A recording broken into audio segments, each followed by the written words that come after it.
Shalom. Senang kita bisa berkumpul kembali setelah kita merayakan ibadah Padang di Kebun Raya Bogor. Hari ini tentu kita berharap semua tetap dalam keadaan baik, tetap dalam keadaan on fire, semangat cinta Tuhan, dan biarlah kita juga pagi ini bisa belajar akan kebenaran firman Tuhan. Hari ini saya mengajak kita belajar dengan tema biarlah rohmu menyala-nyala dan kobarkanlah karunia roh. Sekali lagi, biarkanlah rohmu menyala-nyala dan kobarkanlah karunia roh. Jadi roh yang ada yaitu Roh Kudus yang diterima setiap orang yang percaya. Ketika kita percaya kepada Tuhan, Roh Yesus masuk di dalam pribadi kita, Roh Kudus menghuni di dalam bait tubuh kita, dan biarlah Roh Kudus itu berkarya mengerjakan apa yang Dia mau di dalam pribadi kita. Dan biarlah Roh itu tetap bernyala di dalam diri kita.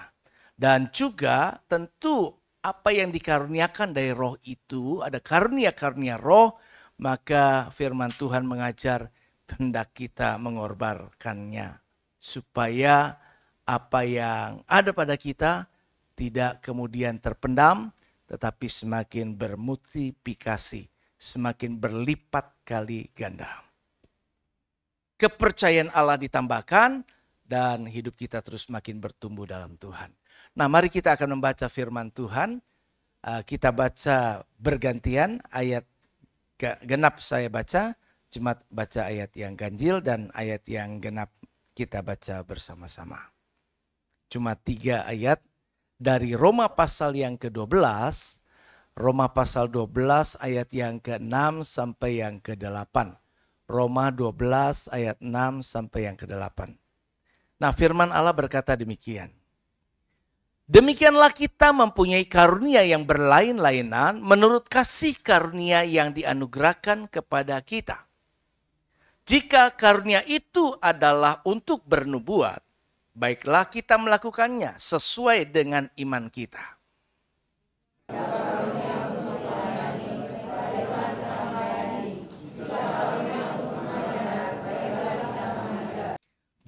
Ayo sama-sama, 2, 3.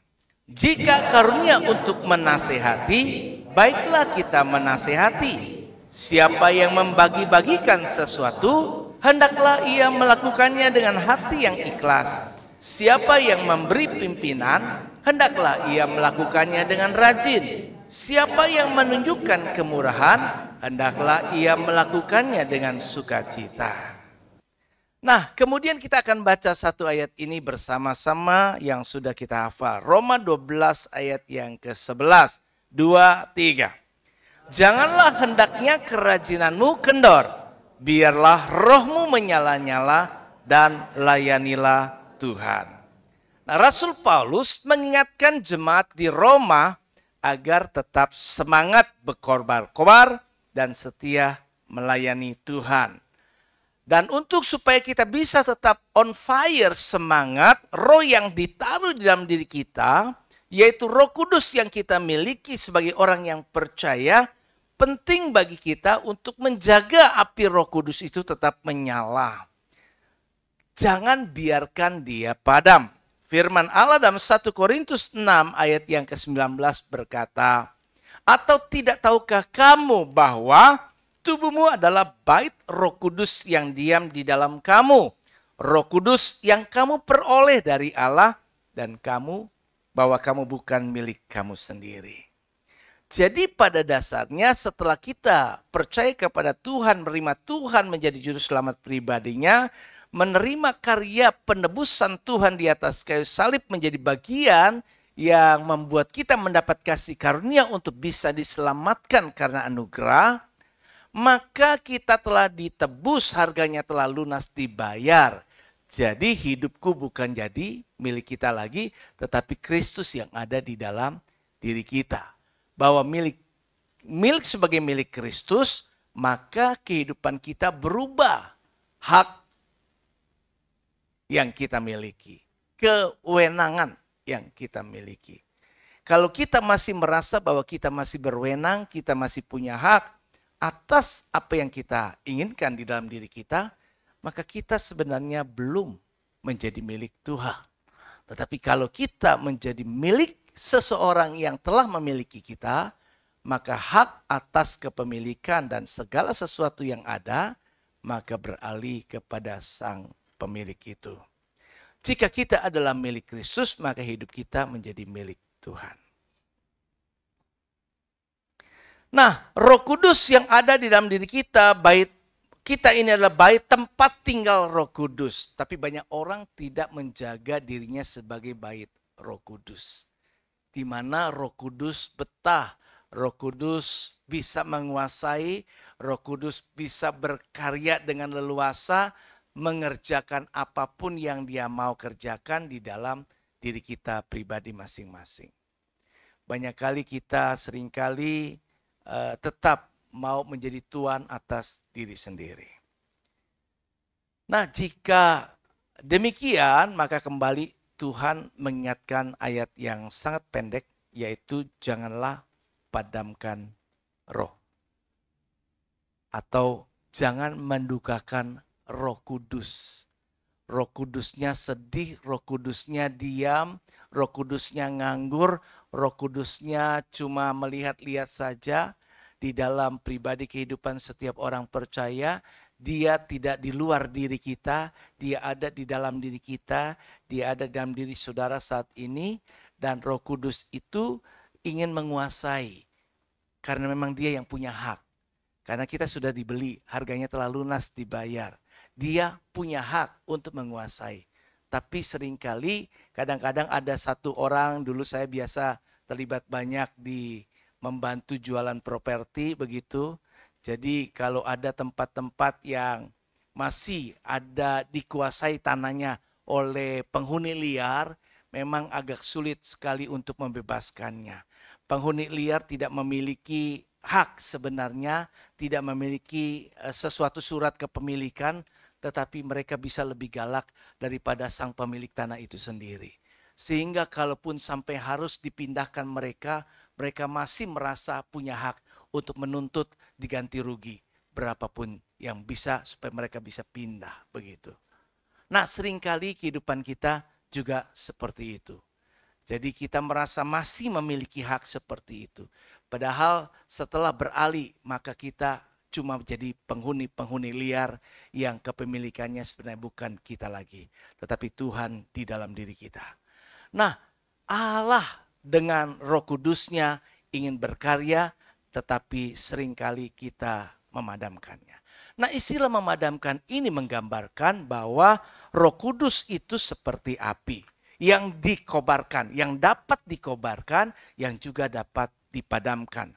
Api itu sifatnya menjalar, api itu bisa membakar, api itu bisa menghanguskan, api itu bisa bermanfaat, tetapi juga bisa menjadi celaka ketika orang kemudian salah menggunakan api. Kalau api disalahgunakan, maka bisa terjadi musibah. Tetapi kalau api dipergunakan sebagaimana sepatutnya, maka dia akan bisa membuat manfaat yang banyak bagi kehidupan manusia. Nah, Roh Kudus digambarkan seperti lidah-lidah api yang menghinggapi bertebaran, memenuhi 120 murid yang berkumpul di satu tempat di loteng Yerusalem. Dan ketika mereka dipenuhi dengan Roh Kudus, kehidupan mereka totali berubah. Mereka ada dalam kendali penuh, orang-orang yang dikuasai Roh Kudus ada dalam kendali penuh. Jika saudara punya pengalaman hal yang demikian, pasti akan dapat memahaminya.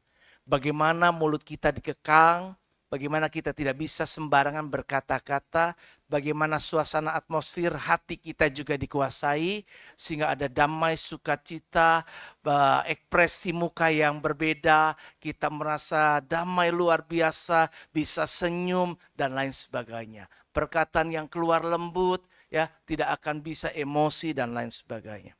Jadi ada kendali, ada kendali. Api Roh Kudus yang berkorban pada diri Petrus mengendalikan Petrus sepenuhnya.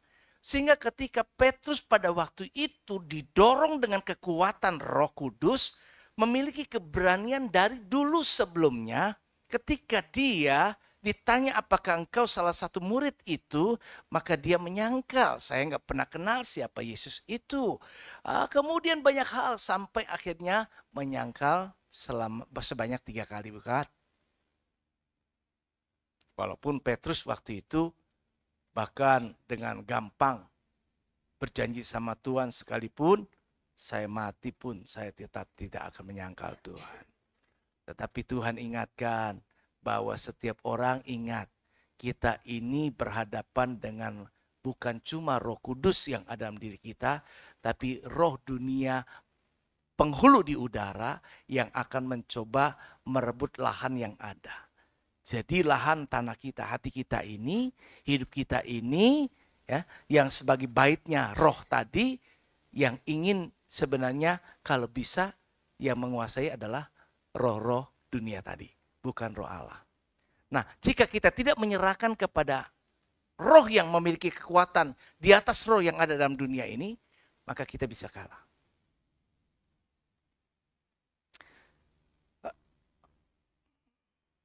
Jemaat Tesalonika adalah jemaat yang mengalami karya Roh Kudus. Manifestasi karunia Roh Kudus juga mereka alami, sehingga di dalam apa yang sudah kita baca, maka kita bisa lihat bahwa supaya kita ini tidak mendukakan roh, tidak menganggap remeh, tidak merendahkan kalau ada orang-orang yang bernubuat. Untuk bisa bernubuat itu kalau dulu masih sering dalam jemaat. Orang-orang berdoa dipenuhi Roh Kudus, kemudian ada orang yang bisa bernubuat tiba-tiba. Tapi kalau dia tidak murni, suasana berubah. Nubuatnya bisa emosi. Bukan karena dorongan Roh Kudus. Nubuat yang tidak lahir dari dorongan hati yang memang dari Roh Allah, apa yang dikatakan tidak terjadi. Tetapi nubuat yang keluar dari dorongan Roh Kudus yang ditaruh pada mulut seseorang, maka apa yang disampaikan itu yang terjadi. Nah, kepada orang-orang yang percaya diingatkan bahwa selain Roh Kudus berkarya di dalam pribadi setiap orang, termasuk di dalam setiap kita ada, di dalam diri saya, di dalam diri saudara, maka roh itu melahirkan atau Tuhan mengaruniakan karunia-karunia roh di dalam diri kita. Dan karunia-karunia roh yang dimiliki setiap orang itu perlu supaya dapat dikobarkan, dipergunakan, dilipat gandakan. Sehingga kepercayaan-kepercayaan yang Tuhan karuniakan ini akan semakin dapat berdampak bagi banyak orang. Nah, kita bisa lihat di sini bahwa kita dapat memadamkan Roh Kudus dengan beberapa hal yang mungkin bisa kita lakukan. Yang pertama, kita bisa memadamkan Roh Kudus jika kita menjadi orang yang selalu menuruti keinginan daging kita. Apa yang menjadi keinginan daging? Keinginan daging biasanya lebih berat, lebih besar dorongannya daripada keinginan roh katanya. Ya. Karena itu banyak orang-orang yang seringkali kalau menuruti keinginan-keinginan dagingnya, maka Roh Kudus yang juga punya keinginan menguasai kita seringkali menjadi kalah. Nah, seperti juga kemalasan. Kalau kita membiarkan diri malas beribadah, orang yang biasa udah malas beribadah datang, udahlah sekali bolehlah kita kompromi. Kemudian berikutnya nggak datang lagi. Kan dulu saya pernah terhilang di gereja ini dari masa peralihan sekolah minggu dan dipindahkan untuk supaya ke remaja, cuma karena saya kompromi dengan diri yang berkata, udah ingat tuh ada yang bilang, lu bongsor pindah sana, badan lu udah kegedean gak cocok di sekolah minggu. Perkataan itu dengan karakter saya yang pemalu di waktu lalu, membuat saya merasa diri jadi lama-lama sadar dan malu. Karena saya merasa malu, kemudian saya akhirnya menuruti apa yang saya pikir, ya sudah, Kalau kayak gitu saya nggak usah datang ke gereja. Makin saya lama-lama nggak datang ke gereja, makin perasaan malu makin tinggi. Udah lama nggak datang, udah lama nggak datang, udah lama nggak datang. Dan terhilang. Roh yang ada di dalam diri saya bertentangan dengan apa yang saya lakukan. Sehingga membuat batin ini nggak enak. Dan saya merasa menderita sengsara. Karena ada keinginan untuk ke gereja, keinginan untuk beribadah, di satu sisi yang saya kerjakan yang tidak saya mau. Jadi seperti Rasul Paulus ingatkan, di dalam tubuh manusia seringkali ada satu kekuatan yang karena kita adalah manusia berdosa, ya kita seringkali melakukan apa yang tidak ingin kita lakukan dan tidak melakukan apa yang ingin kita lakukan. Jadi setiap kita berjuang dan harus berjuang, dan karena kita perlu berjuang, maka perjuangan kita nggak bisa dengan sendirinya. Kita perlu Roh Kudus untuk membantu kita. Kemalasan yang dibiarkan tidak beribadah satu, beribadah kedua, ataupun kita kompromi sekali boleh nggak datang, berikutnya maka kita akan menjadi toleransi. Kalau gitu berikutnya saya bisa juga nggak datang. Dengan berbagai alasan yang kita terima. Kita sendiri yang menerimanya. Padahal belum tentu Allah. Begitu juga dengan berdoa. Kita juga mulai malas berdoa.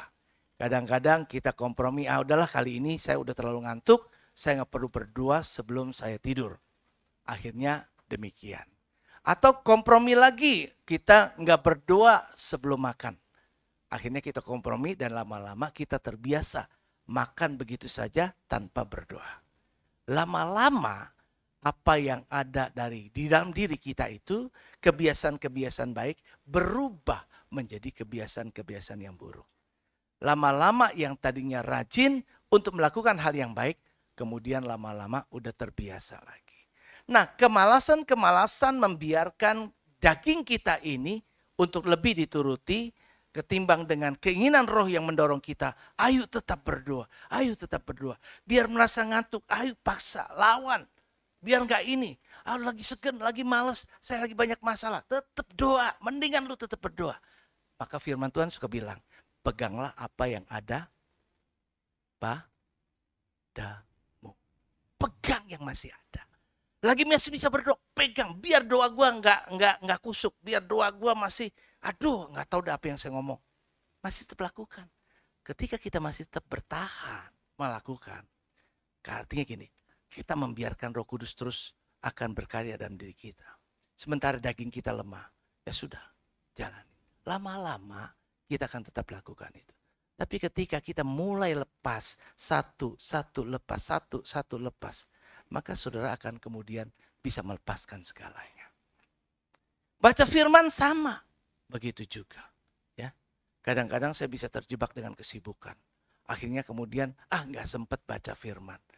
Kita berpikir, besok pagi lah. Besok pagi ternyata dibuat sibuk lagi. Nggak keburu nih, nggak keburu waktunya. Entar malam, entar malam juga kemudian udah kelelahan satu hari.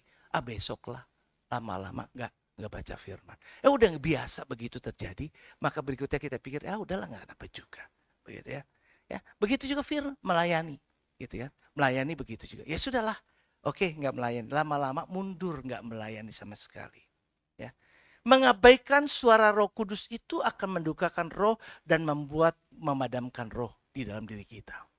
Firman Tuhan mengingatkan kembali kepada kita sekalian, kepada jemaat Tesalonika, kepada jemaat di Roma, berulang-ulang kali Paulus juga mengingatkan, janganlah hendaknya kerajinanmu kendor. Biarlah rohmu menyala-nyala, ya, dan layanilah Tuhan.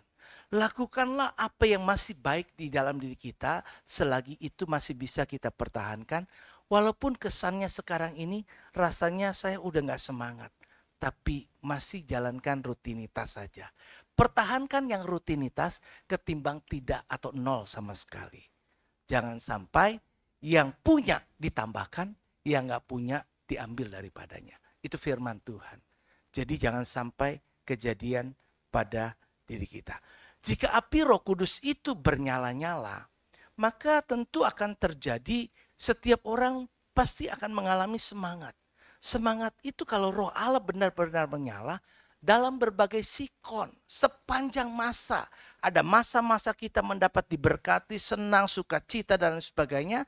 Tapi juga ada masa-masa kita dalam keadaan yang sedang down, sedang dalam keadaan yang begitu lemah sekali. Atau dalam keadaan ya penuh dengan masalah. Tapi kalau memang roh Allah terus berkarya, maka kita akan terus dapat tetap bertahan. Setidaknya kita akan mampu bertahan. Tapi sebaliknya apabila api Roh Kudus padam, maka orang mulai jadi bosan. Bosan ibadah begitu-gitu aja. Nah, ini gejala. Jenuh. Kayaknya pelayanan begini-gini aja. Nah, ini udah bisikan. Jenuh. Kita mulai mencapai pada titik-titik di mana kita berada di perempatan.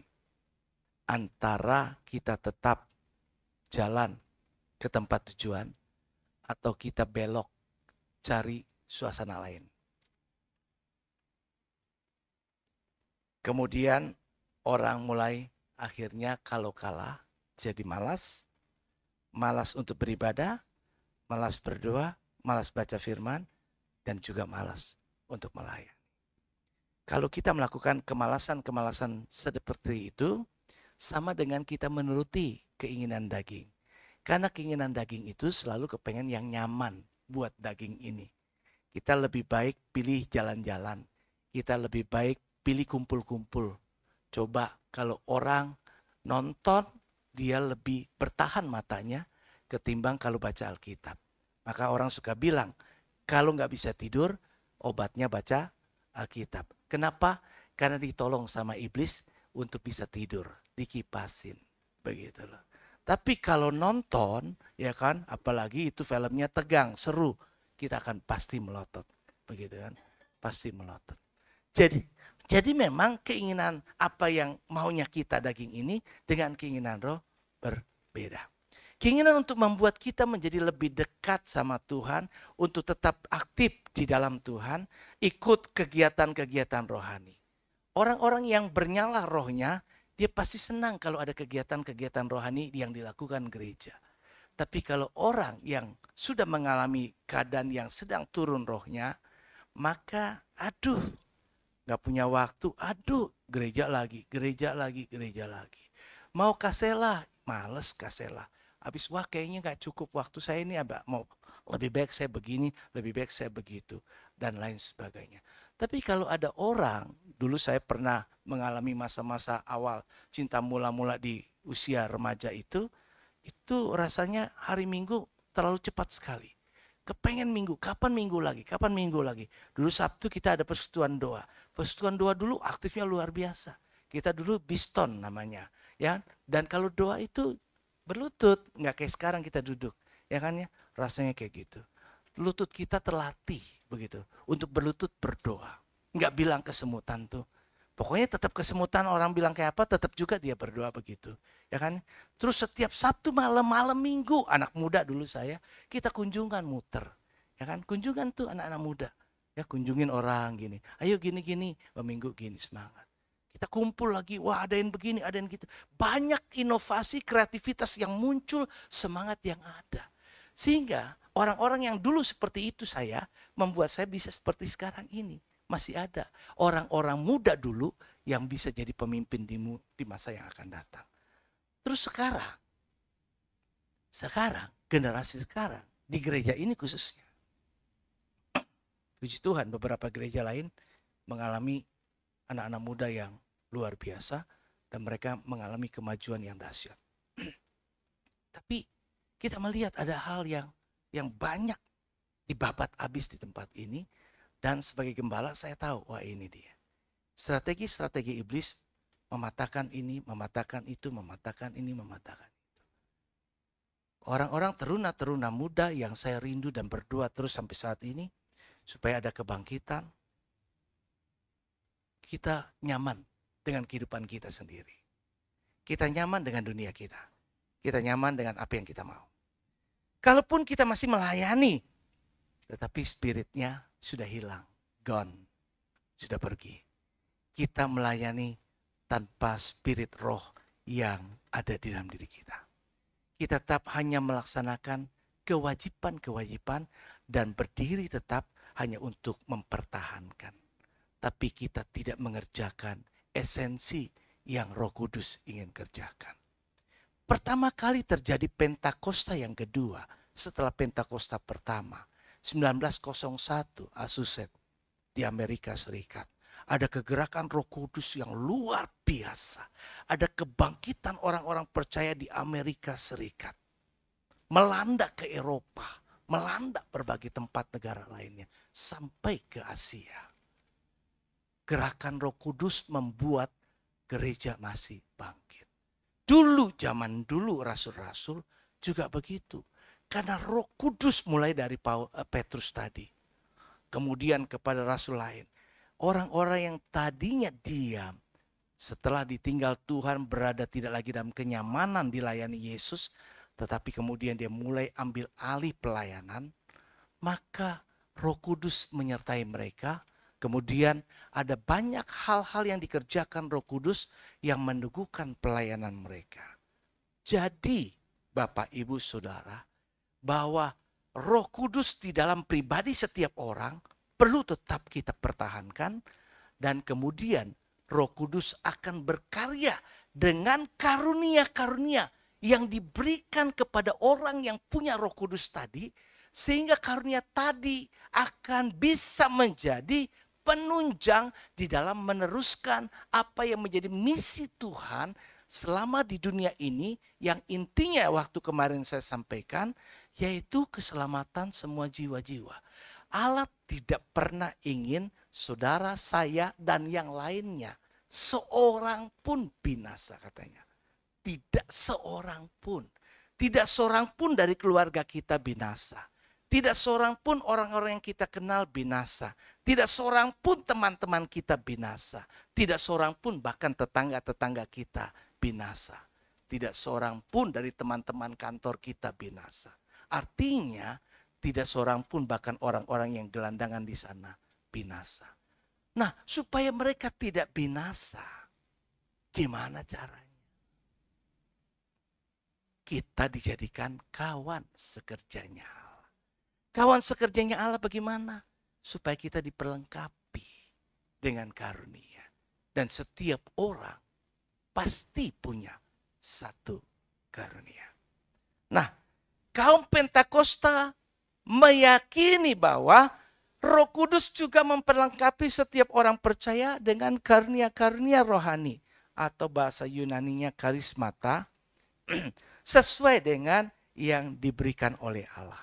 Jadi Allah, kita nggak bisa menuntut yang namanya karunia itu suka-suka Tuhan. Tuhan mau kasih apa. Talenta dengan karunia rohani atau karunia roh itu berbeda. Begitu ya.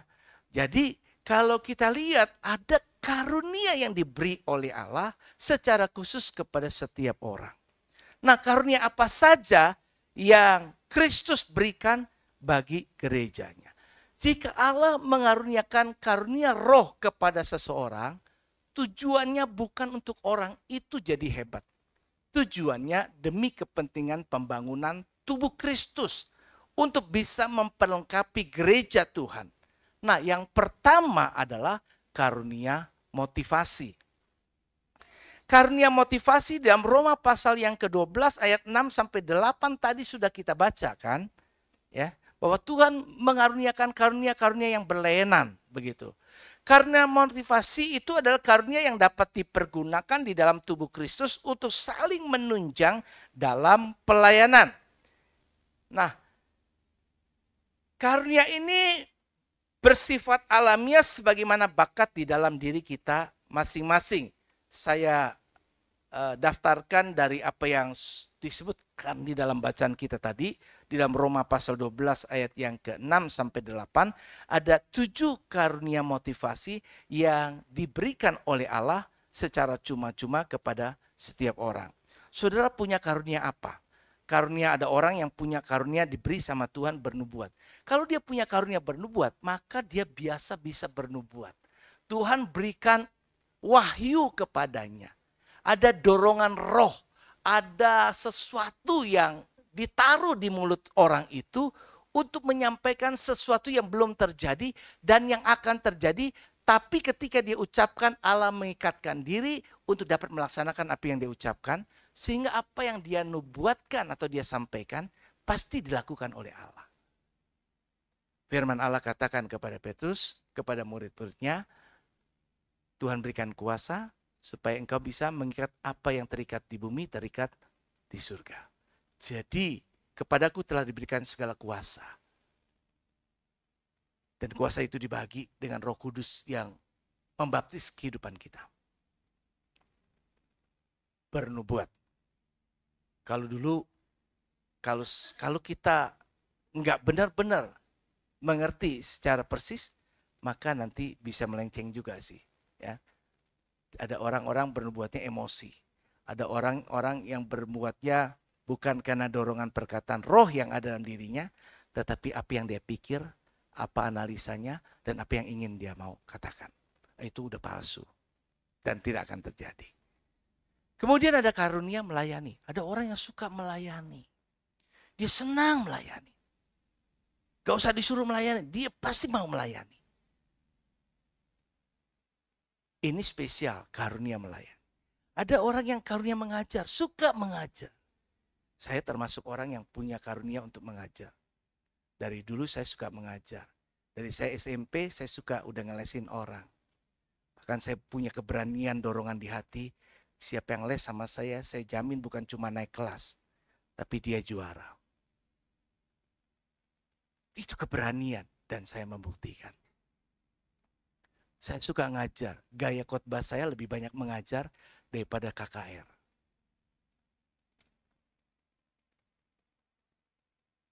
Orang-orang yang punya karunia mengajar bagus untuk jadi guru sekolah minggu. Orang-orang yang punya karunia mengajar bagus jadi pengkhotbah. Dan ada orang yang punya karunia menasehati. Kalau dia ngomong nasihatin orang, orang itu nurut, orang itu ikut, orang itu dengar. Itu ada orang yang punya kayak gitu bakat. Nah yang kayak gini harus dipergunakan manfaat untuk supaya ini. Bantu gereja ini kalau ada orang-orang yang salah kayak gini. Ayo kamulah maju nasihati dia. Orang itu mau dengar kamu kok. Jangan enggak. Kamu aja. Yang itu enggak punya karunia untuk itu.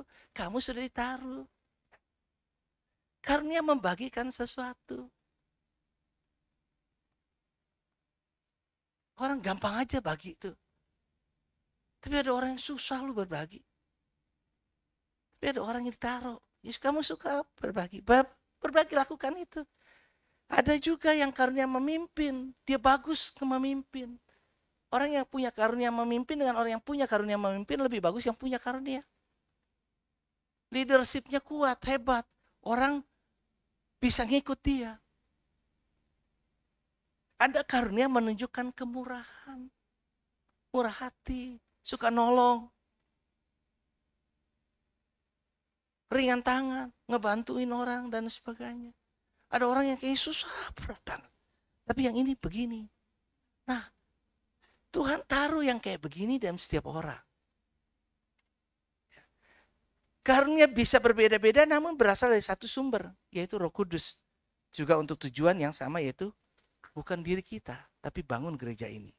Tuhan perlengkapi gerejanya supaya gereja ini setiap orang yang ada di dalamnya bisa saling menopang. Kita lihat kehidupan jemaat yang mula-mula luar biasa. Mereka mengalami kebangunan rohani, mereka mengalami kecukupan, yang berkekurangan tidak merasa kekurangan, karena yang memiliki kelebihan punya karunia untuk berbagi-bagi gampang. Dia gampang aja tuh jual hartanya, dia gampang aja kayak gitu.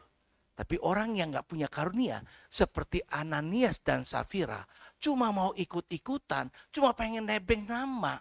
Akhirnya apa? Aduh, begitu dia pengen jual, hasil jualnya duitnya udah dipegang, kok gede banget ya. Sayang kasih ke gereja, sayang kasih untuk orang lain ini.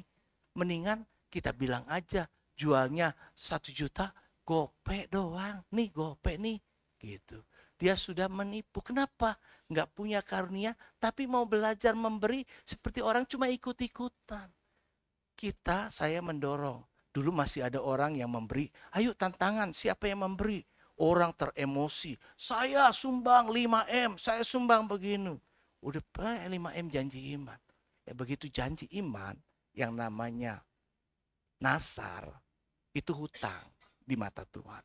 Dan harus dibayar. Begitu kita bernasar, kita mengkaitkan diri bukan cuma kepada orang yang kita katakan, tetapi kepada Tuhan yang mendengarnya. Jadi kalau memang kita memiliki itu, pergunakan. Kalau tidak, jangan dibuat-buat hanya cuma karena saya mau ikut-ikutan. Yang kedua adalah karunia manifestasi. Di dalam 1 Korintus pasal yang ke-12 ayat 7 sampai yang ke-11, di sana diceritakan tentang karunia manifestasi tadi.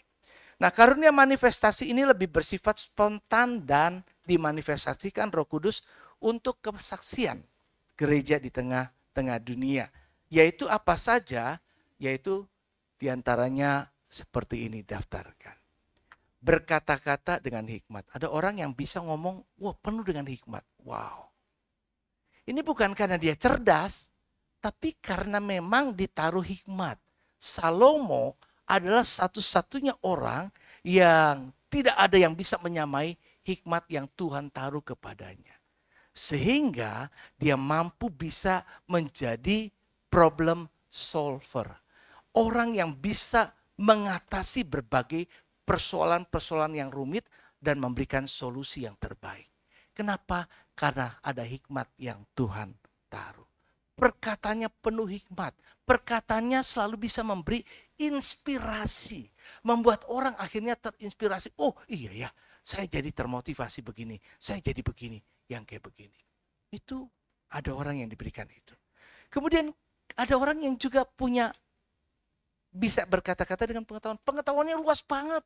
Padahal kalau dia lihat, ya orangnya mungkin ada anak-anak yang kecil, tapi dia tahunya banyak. Ada anak-anak yang mungkin kita pernah ada dengar di TV, kan? Ada orang yang bisa berbagai bahasa, luar biasa. Masih muda sekali, tapi mampu menguasai berbagai banyak hal bahasa di dunia ini. Orang punya pengetahuan, bisa begini, bisa begitu, dan sebagainya. Tapi juga ada karunia iman. Ini beda dengan iman yang ada dalam diri kita. Ya, berbeda. Ada orang yang dapat karunia iman. Berbeda dengan orang yang beriman. Pribadi tadi dari kitanya, kita beriman. Ya, saya percaya, itu respon kita. Ya, itu kita punya. Tapi ada orang yang taruh iman khusus kepada dia. Sehingga dia kalau udah punya karunia iman tadi, begitu dia doain, kamu sakit, kanker, sembuh sekarang. Sembuh dia. Sembuh. Kenapa? Ada perkataan iman yang ditaruh di dalam dia ini yang penuh kuasa dan dia tidak pernah meragukan sedikit pun. Tidak pernah ada logika di dalamnya yang berpikir nanti dikabulkan apa enggak.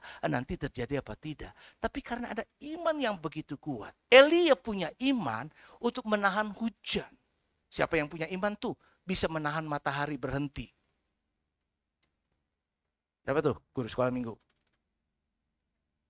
Matahari ditahan pun berhenti loh. Itu karunia tertentu. Ya, karunia iman. Karunia juga iman itu bisa bukan cuma menyembuhkan dalam banyak hal yang lainnya. Juga karunia menyembuhkan. Ada orang yang memang punya karunia untuk menyembuhkan. Tuhan pakai dia untuk kesembuhan. Tapi kalau orang yang punya karunia ini, hati-hati juga. Tapi biasanya dia gak sombong. Itu karunia.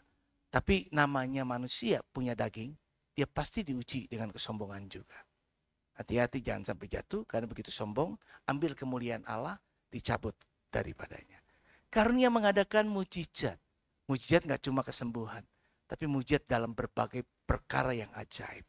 Karunia kembali lagi ada bernubuat pun menjadi bagian karunia manifestasi. Membedakan roh. Saya pernah ngalamin. Sekarang saya nggak tahu, saya belum uji lagi. Dulu saya pernah punya karunia itu. Sehingga waktu doa piston sampai tengah malam, saya tahu ini Roh Kudus atau bukan Roh Kudus.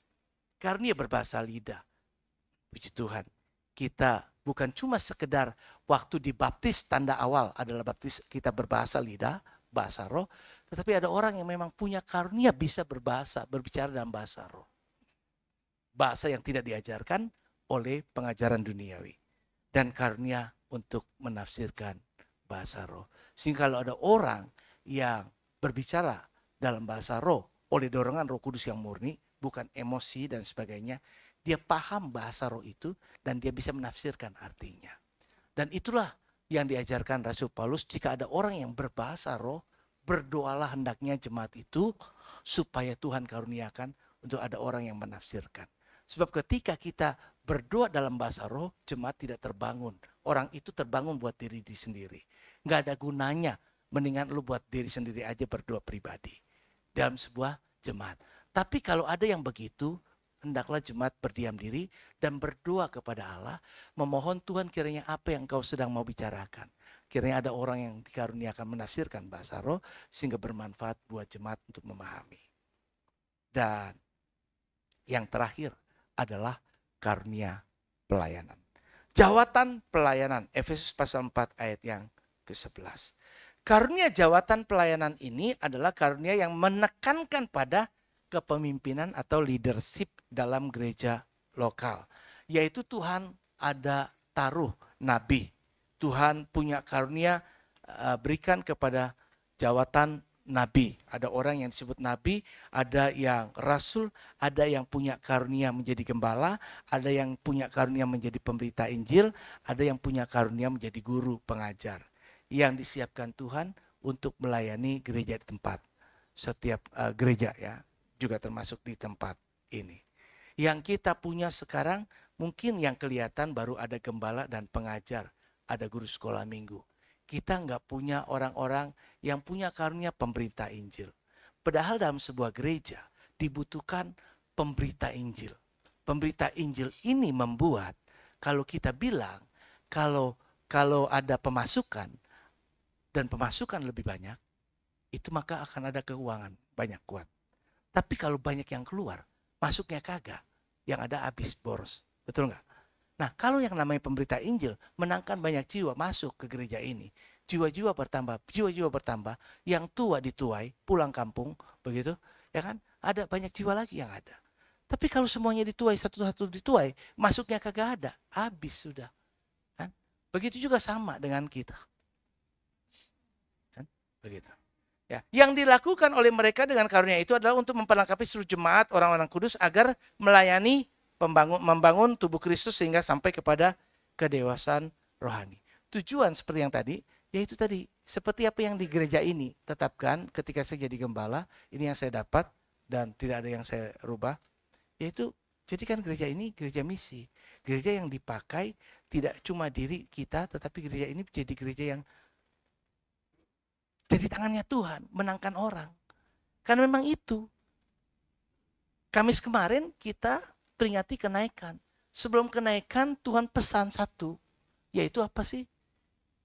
Pergi. Beritakan Injil. Jadikan semua bangsa murid. Targetnya Tuhan itu bukan orang percaya. Kalau saudara-saudara sampai sekarang ini masih jadi orang percaya, itu bukan yang Tuhan mau. Jadi orang percaya gampang. Saya percaya Yesus, setan aja juga percaya Yesus. Tapi jadi murid, setan gak pernah mau jadi murid. Beda. Kepada murid, rahasia kerjaan surga dikasih tahu. Kepada orang percaya, kagak. Allah akan jadikan kita sahabat. Tapi kalau cuma kepada orang percaya, enggak. Yang namanya sahabat, curhat apa aja, Tuhan bisa curhat sama kita. Lihatlah, tuayan sudah banyak, pekerja sedikit, bantu gua dong. Mintalah kepada yang punya tuayan, supaya ini Tuhan selalu penuh dengan belas kasihan. Kalau dia lihat jiwa-jiwa, hatinya gak bisa tahan. Dia pasti penuh belas kasihan. Tuhan cuma bilang, mereka bagaikan domba tak bergembala. Liar. Mereka perlu orang-orang yang menolong mereka. Satu jiwa di mata Tuhan penting sekali. Dia tinggalkan 99 hanya demi satu jiwa yang perlu ditolong dulu. Baru kemudian dikumpulkan sama-sama. Jadi tidak ada yang diabaikan oleh Tuhan. Saya dan saudara adalah orang-orang yang dikasih Tuhan. Dan Allah tidak ingin satupun kita menjadi binasa. Nah, Yesus terangkat ke surga, pergi tapi akan datang lagi. Nah, karena dia datang lagi ini jadi masalah. Kalau dia nggak datang lagi nggak masalah. Karena dia datang lagi pasti dia akan nuntut. Seperti perumpamaan tentang kerajaan surga yang mempercayakan berbagai banyak hal, mina, talenta. Nanti setelah dia sampai di perhitungan, saya kasih kamu 1. Berapa yang kamu sudah hasilkan? Saya kasih kamu 5 loh, banyak loh. Maksimal loh kamu buat kamu. Berapa yang sudah kamu? Saya kasih kamu 2. Jangan ditaruh, jangan dipendam. Dan yang terakhir slide saya. Allah telah mengaruniakan karunia roh kepada kita, maka sepatutnya yang harus kita lakukan adalah yuk pergunakan dengan rajin. Apa yang Tuhan taruh, sekali lagi, jangan bilang saya nggak punya. Pasti punya. Allah kasih setiap orang, tua, muda, besar, kecil, 1 karunia. Karunia itu perlu dipergunakan. Karena itu kepercayaan. Yang namanya karunia adalah kepercayaan. Tuhan percayakan.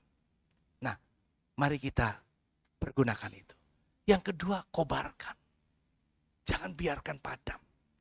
Jangan ikuti keinginan yang kita mau. Kita harus melawan.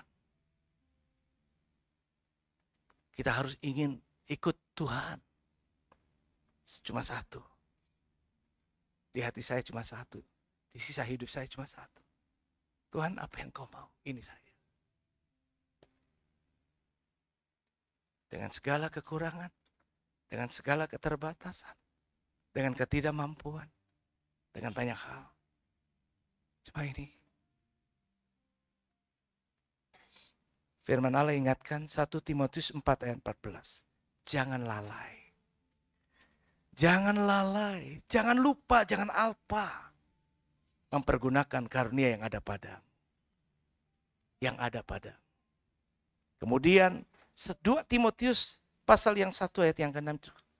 Karena itu kuperingatkan engkau untuk mengobarkan karunia Allah yang ada padamu. Yang ada. Kobarkan. Bekobar menyala. Supaya berdampak. Karena Tuhan mau punya dampak. Jadi hasilkanlah buah. Karena Tuhan ingin menikmati buahnya. Tuhan memberkati. Mari kita bangkit diri. Roh Kudus hadir di sini. Mengalir di bait suci.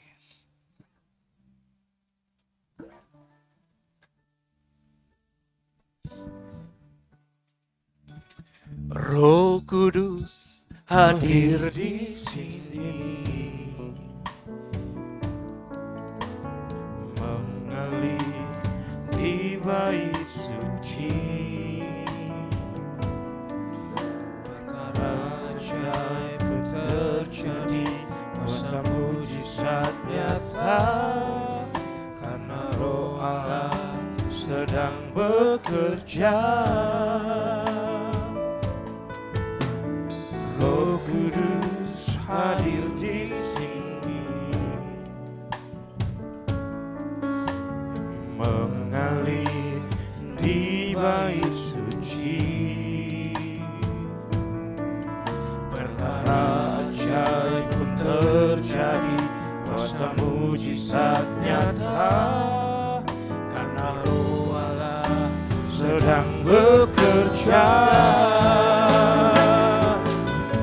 Tiada yang mustahil, tiada yang sukar, bila Roh Allah turut bekerja. Tiada yang mustahil bagi orang percaya, bila Roh Allah turut bekerja di antara kita. Roh Kudus hadir di bait Allah, di bait suci. Roh Kudus hadir di sini. Kita adalah bait-baitnya Roh Kudus. Roh Kudus ada di dalam diri kita. Ajaib Roh Kudus terjadi, ingin mengerjakan kehendaknya. Tapi seringkali kita lebih menginginkan kehendak kita. Bekerja, Roh Kudus hadir di sini, mengalir di bait suci. Perkara ajaib terjadi, kuasa mujizat nyata, karena Roh Allah sedang bekerja. Tiada yang mustahil dan tiada yang sukar apabila Roh Allah turut bekerja. Tiada yang mustahil bagi orang percaya bila Roh Allah turut bekerja. Tiada yang mustahil, oh, tiada yang sukar bila Roh Allah turut bekerja. Tiada yang mustahil dan tiada yang sukar. Allah turut bekerja antara kita. Allah turut bekerja. Karena Roh Allah turut bekerja di antara kita.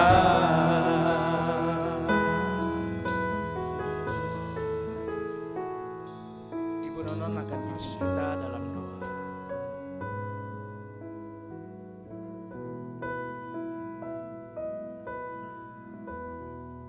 Yang sudah kami terima saat ini, Yesus, kami diajar untuk mempertahankan roh yang ada dalam diri kami masing-masing, Tuhan, khususnya di GBI Gunung Sari.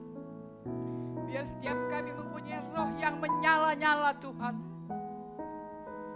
dan mau dibentuk, mau melayani Tuhan dengan segenap hati kami. Terima kasih Bapa, terima kasih buat firman-Mu itu, Tuhan. Biarlah kami boleh selalu tunduk dengan kuasa Roh Kudus. Saat kami diutus untuk melayani Tuhan, kami boleh membawa roh itu, Tuhan. Jangan padamkan roh yang sudah ada pada kami, Yesus. Namun mari Roh Kudus terus bangkitkan semangat kami. Bangkitkan roh kami, Tuhan, untuk bisa juga membangkitkan teman-teman kami, Yesus. Mungkin hari-hari ini ada yang letih, lesu dalam segala permasalahan hidup yang dihadapi. Namun kami sebagai pelayan-pelayan di tempat ini, Yesus, yang sudah diberikan Roh Kudus, Tuhan, boleh membawa teman-teman kami bangkit dari segala keterpurukan, sehingga mereka mau melayani lagi dengan seutuhnya, Bapa. Ampuni kami, Tuhan, yang kalau kami saat ini mulai kendor-kendor, mulai suam-suam kuku. Ampuni kami, Tuhan, ampuni kami. Biarlah kami mau, Tuhan, dipenuhi kuasa Roh Kudus. Kami mau dibangkitkan kembali, Tuhan, untuk kami dapat menuai banyak orang, membawa jiwa datang ke tempat ini, Yesus. Ajar kami rendah hati, Tuhan, selalu rendah hati.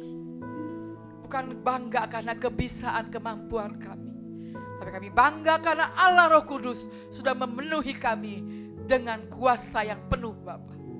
Terima kasih Yesus, terpuji-pujilah namamu. Berkati hambamu Bapak Paulus Pujianto selaku gembala jemaat di tempat ini. Berkati keluarganya, berkati pelayanannya, berkati anak cucunya, Tuhan. Biar kami boleh kembali bersatu bergandengan tangan untuk bisa melayani di tempat ini, Yesus, dengan hati yang penuh sukacita yang dari Allah diturunkan buat kami. Karena kami menyadari kalau saat ini kami ada adalah karena anugerah Allah, Tuhan, bukan karena kemampuan kami. Kami dimampukan, dibangkitkan oleh karena Roh Kudus yang Kau tinggalkan buat kami. Saat Engkau naik ke surga Tuhan, Engkau curahkan Roh Kudus-Mu memenuhi setiap kami Tuhan. Terima kasih Bapa, terima kasih. Karena kekuatan Roh Kudus, kami ada sebagaimana kami ada. Terima kasih Bapa, dalam nama Tuhan Yesus Kristus. Segala pujian, hormat, syukur kami kembalikan kepadamu. Mari semua kita katakan amin.